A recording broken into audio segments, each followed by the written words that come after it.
everybody. Gavin Shnieder here at SmartPad Property Management. Today we're going to be talking a little bit about the cost of maintenance, contractors, repairs, etc. And it's a very popular topic to discuss between landlords and property managers and within the industry in general. And I'll tell you the punchline up front, which is it always costs more than you expect it to. And that's just the nature of the business, right? If you could do the plumbing yourself, the electrical yourself, and fix fences yourself and those kind of things, you would probably do the work yourself.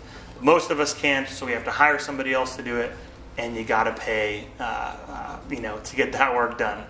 So I'm going to go through a couple of different scenarios for you to kind of break down what it generally looks like, and we can go from there. So what we normally see for handyman maintenance is anywhere, say, between $30 and $60 an hour. If it's more skilled handyman work, it can be closer to that kind of $75 an hour range. Sometimes they charge by the hour, otherwise it's just by the project. Just it kind of depends on what kind of work we're looking at. Plumbers and electricians are notoriously expensive. You're looking $150 to $250 an hour. And the kind of work that they're doing is very skilled and very difficult, and it's really important that we hire licensed, bonded, insured people to do that, and that's what they charge.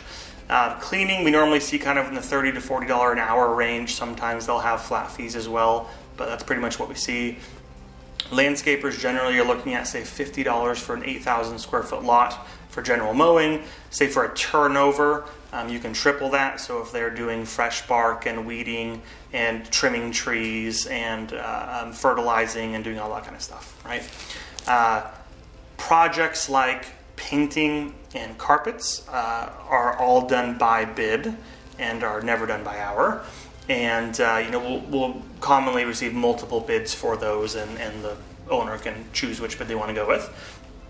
Importantly, a lot of these kind of things happen after hours and on weekends, and those are always more expensive because those contractors, those vendors, have families and lives as well. So if you're calling them on a Saturday to come fix a hot water tank, it's going to cost more than if it was on a Monday, right? That's just the nature of the beast. Other important notes are that sometimes you'll see trip fees if the contractor needs to go to Home Depot 2 or 3 times to buy parts for your house. Perhaps they're going to charge a trip fee for the time or the gas that they spent on driving there. Or sometimes what you see is maybe the first hour charged at a different rate, say $100 for the first hour, $50 for every subsequent hour.